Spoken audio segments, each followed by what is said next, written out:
Welcome to Redeeming the Time with Carol Marie.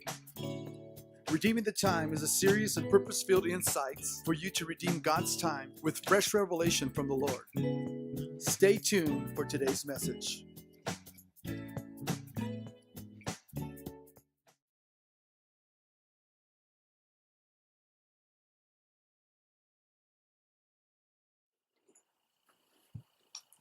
We welcome you to Anna's Gate, a place where people come to fellowship, to pray together, to love each other.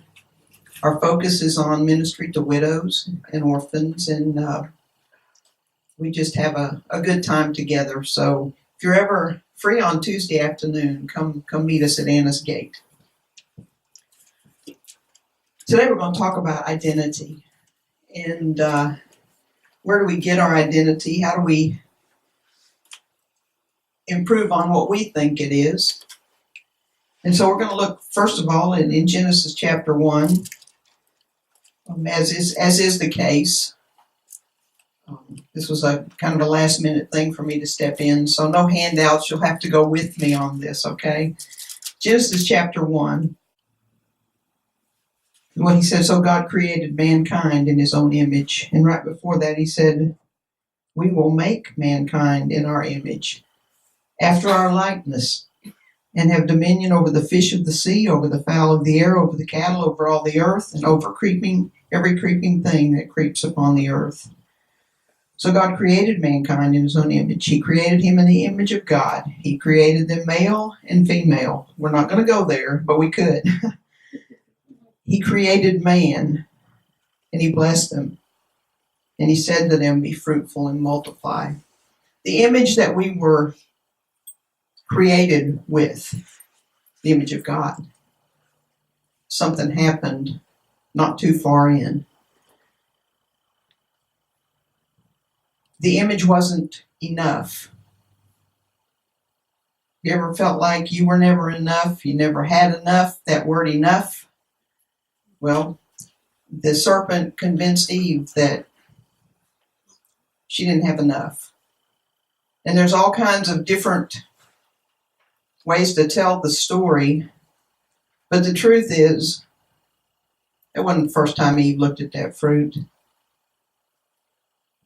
It wasn't the first time she looked at it. You know how we set up a longing by looking and looking and looking and looking at something that we think we just have to have. And then someone makes the suggestion that it's okay. It's like, oh, I've got a witness. I can go forward with this. Well, Eve had a witness. Adam was standing right there. We think he was off somewhere. No, he was right there. It was to be her protection. What happened to the image?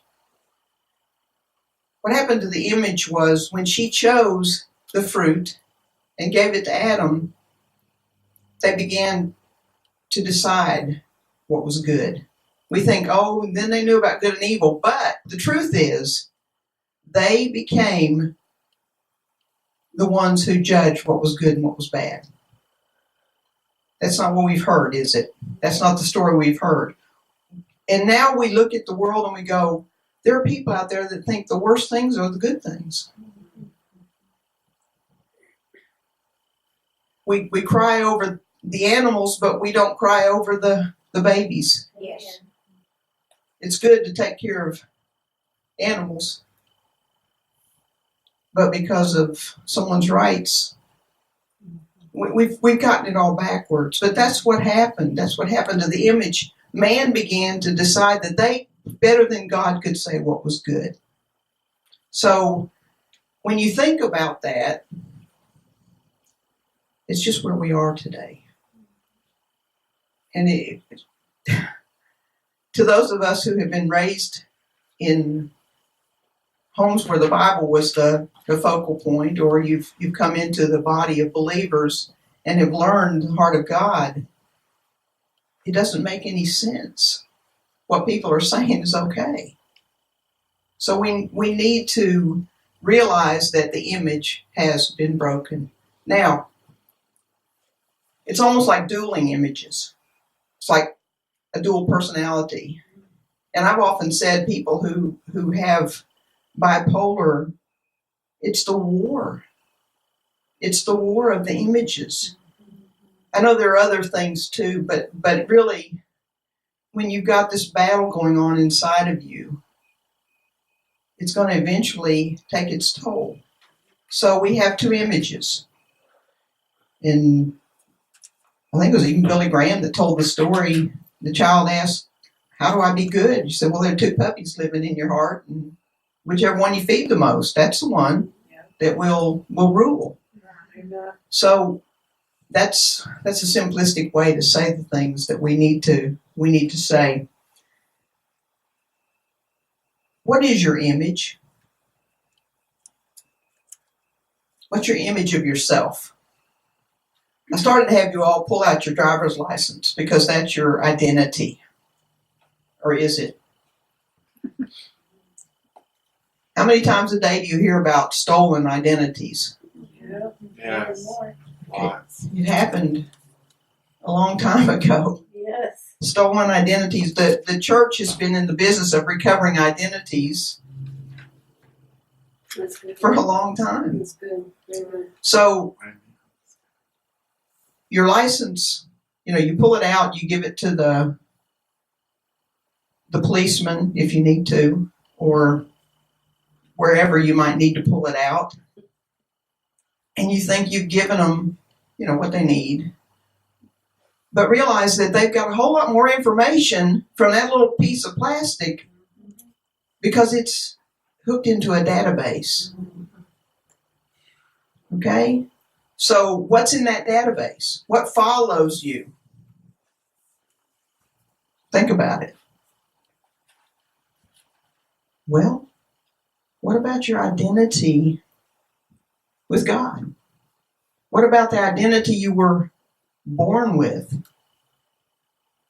You were born in the image. You were crafted in the image. He told Jeremiah, before you were, I knew you. David says, you knew me in my mother's womb. There's a suggestion even that he knew us before he ever created the world.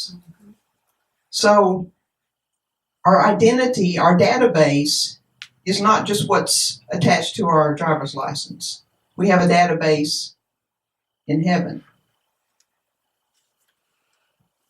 I have a cousin who, by the way, I've got 58 on that side of the family, 58 cousins. Yeah, it's a bunch. But one of them was talking at one of our reunions about some research that he had done into our family line, and he said there was one brigade in the Civil War that one soldier was left standing. The rest had been killed off. And that one soldier was in our line. And had that one soldier been killed with the rest of the brigade, somebody else would be up here talking today. Yeah. Okay? That's how crucial that man's living was to me. And when my grandmother died, there were 64 grandchildren, 105 great-grandchildren. And I was talking to one of my cousins today and said, how many do you think there are? She said, we need to check on that. But how important is what you do today, what you choose today? We are the future. What we do today matters. I want to show you a picture that sits in my dining room. I've got a big picture of this man. And his last name is Poole. I can't remember his first name right now, but he's my great-grandpa, okay? He is my mom's grandfather, Grandpa Poole.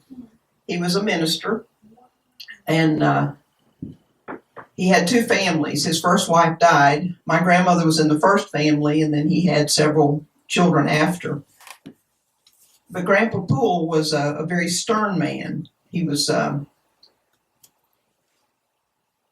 man of God. But preachers back then were very, very rigid and very hellfire and brimstone and that sort of thing. But I was looking at his picture the other day, and across the room was a picture of my brother. Wow.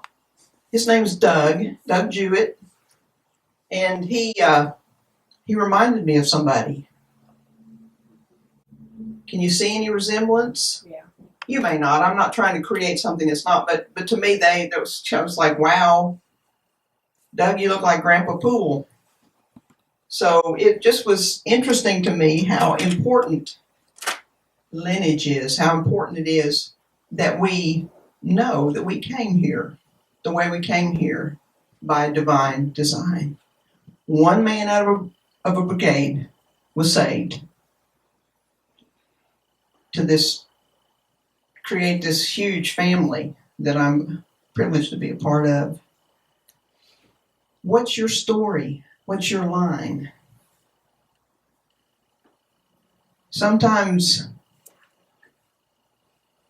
we don't want anybody to know our storyline. Sometimes we don't, but there are a lot of people who want to know, who do I belong to? Who's my cousin way back when? Was I ever related to anybody famous? That'd be really cool, wouldn't it? Once upon a time, they told us we were related to Abraham Lincoln, 16 cousins, twice removed, 3 times or something, but I don't know if that's true or not, but someone said that. But the whole point of this is that your identity has put you here for such a time as this. However, God wove the people. And there are some things that attach to us that we aren't maybe aware of through our lineage. And before we finish today, I want us to have an opportunity to deal with that, to just say, God, clean the slate. I'm a new creature because of who I am in Yeshua HaMashiach, which is Jesus, our Messiah. We don't many times take that seriously. We get so caught up in the day-to-day things that are right in front of us. We got to get done, or we've got to solve problems. We've got to do this. We've got to do this. And we don't take time to go, okay, God, for such a time as this, you put me here. And my identity isn't exactly what I want it to be right now, but I know that I was made in your image. And I want to go back there. I want to go back to the image that you created me to be. Can you imagine in some of the stories that Gina and I hear as we talk with people, I'm amazed that the people who are talking with us are sitting there in their right mind and viable human beings because of all that they've been through. I can't imagine. But God is able to do exceeding abundantly beyond anything you can ask, think, or imagine by His power that's at work in us. That's the key. His power is welling up in us. So, identity. You have opportunity, have an opportunity to renew the identity you want. When I was growing up, the longest we ever stayed in a town was 4 years. My dad was in music ministry, and he was at a time where ministers of music were just beginning to come on the scene as full-time staff. So he was a pioneer in church music. So he was in demand. There were some other things too that I found out as I grew up and could look into things, that Dad was a restless man, but he also was in demand for many churches who wanted him to come in and start a complete music program.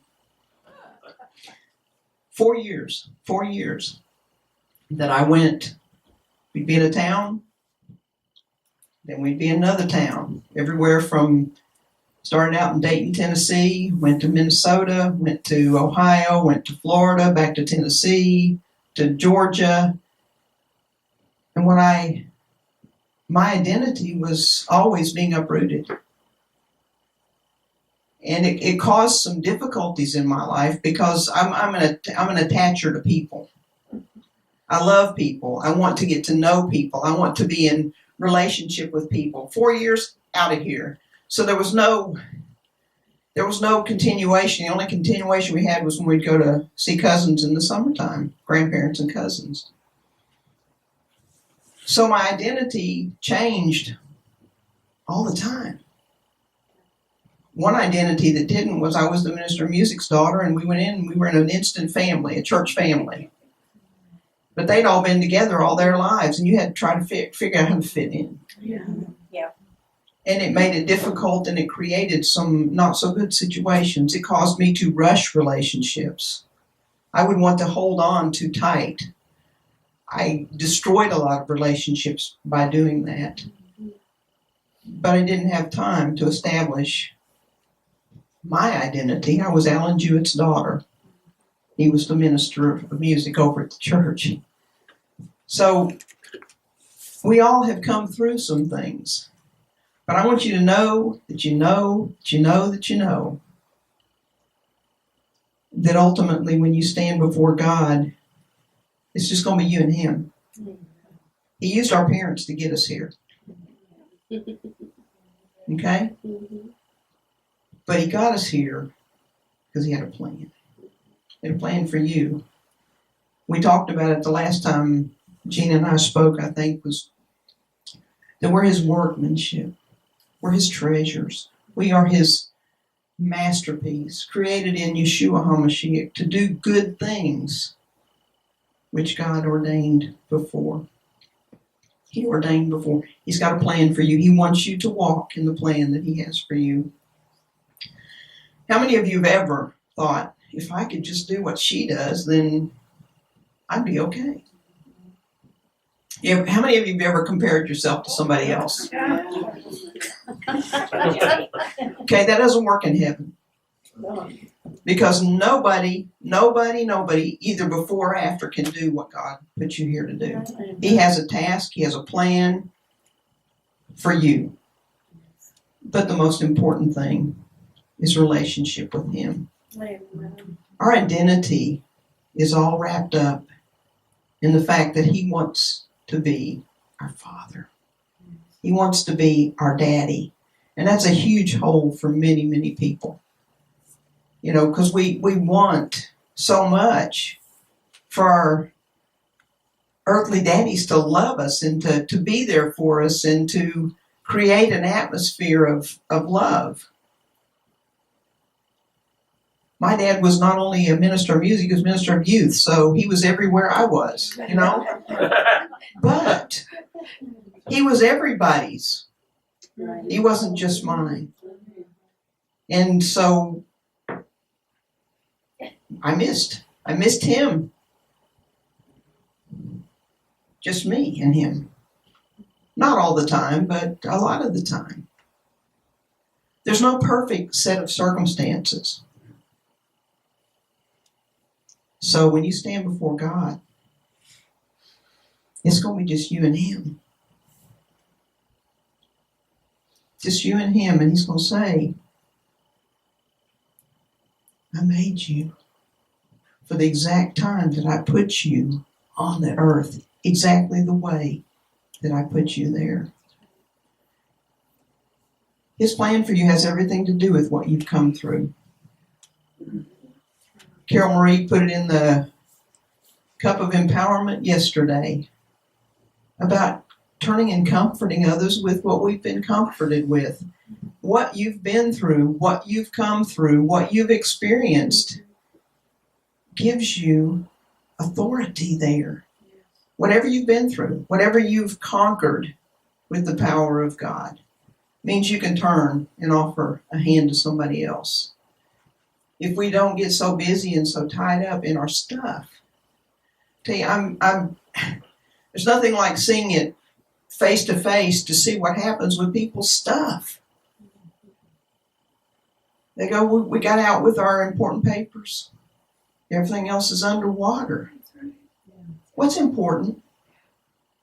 What's important? Wow.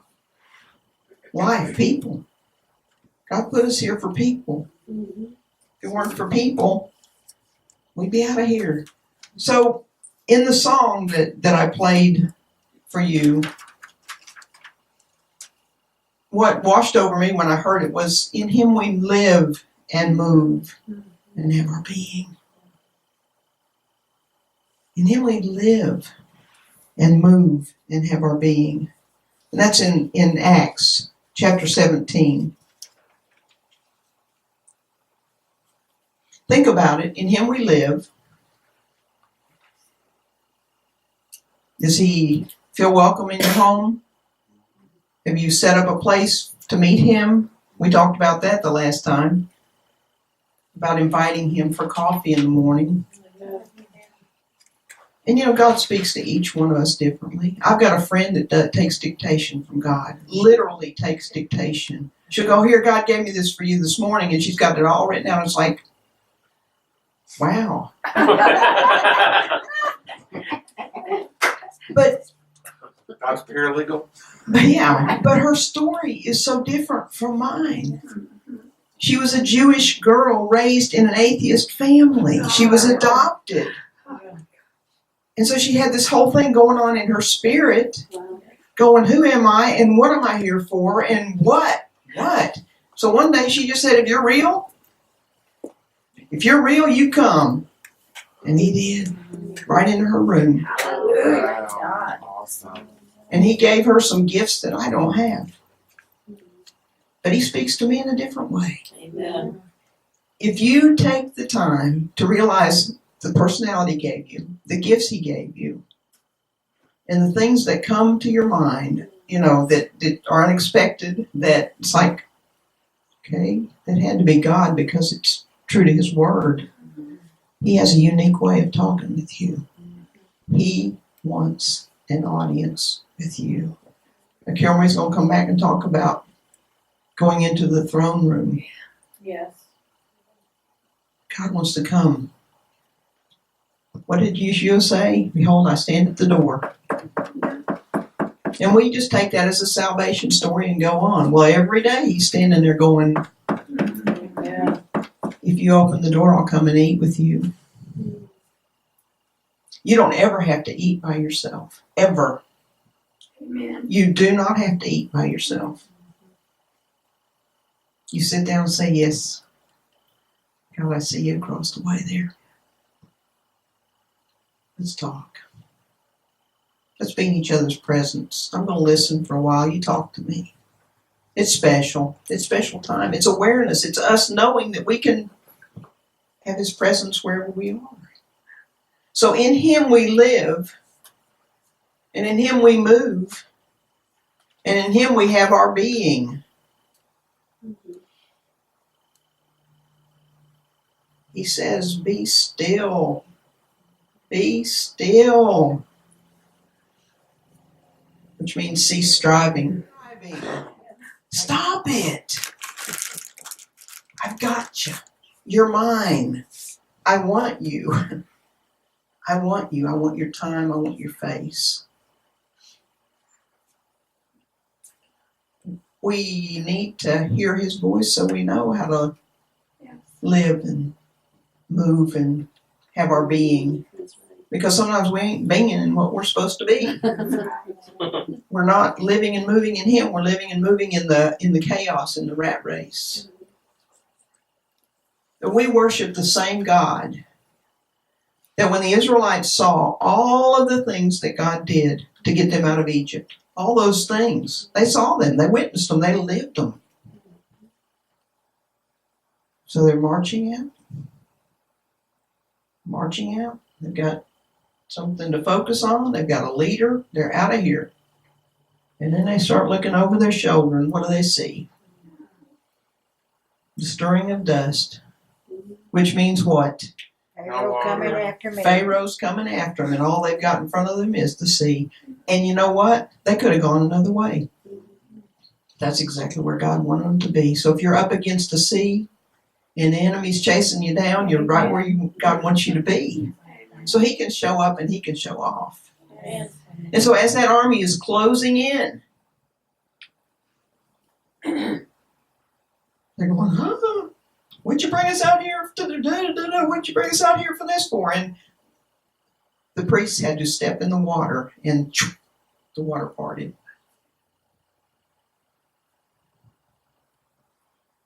They had some things happen that were just unbelievable. Would you have been one of those people that stuck your finger in the water just to see if it was really water? How many of you think you would have done that? You see the kids walking along going, Yeah.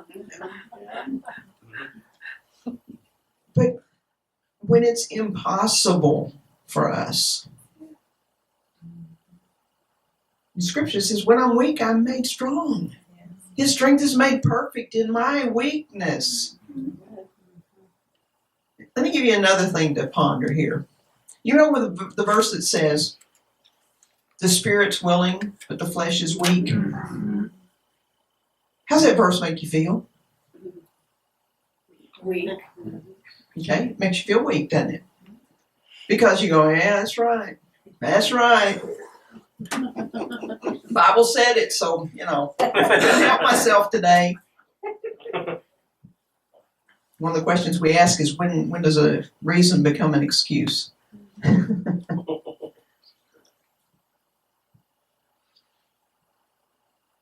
God's good at what he does. He's good at what he does. Turn the coin over with me for just a minute. If the spirit is willing,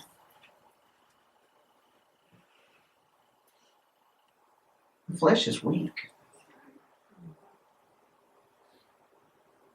And why do we give in to it when it's weak? It's the weak part. The spirit's willing. You ever had a strong-willed child? The spirit is the strong-willed child. The spirit is willing. So let's quit giving ourselves the excuse that the flesh is weak, because the spirit is willing. Turn to the spirit. They that worship him must worship him in spirit and in truth. That's where your strength is. When we hook up spirit to spirit with God. Our spirit's always hooked up with God. We just play in this little playground over here with our reasons and our excuses and all those things.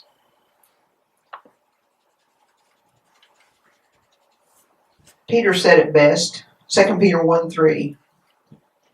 For his divine power has bestowed on us absolutely everything necessary for a dynamic spiritual life of godliness, through the true and personal knowledge of him who called us by his own glory and excellence.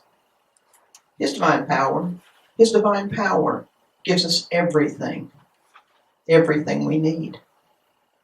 Let's give him praise. Thank you for watching Redeeming the Time with Carol Marie. We'd like to encourage you to visit annasgate.org for more information. We pray that this message has been a blessing to you. There is an awakening taking place, and it's exploding around the body of Christ.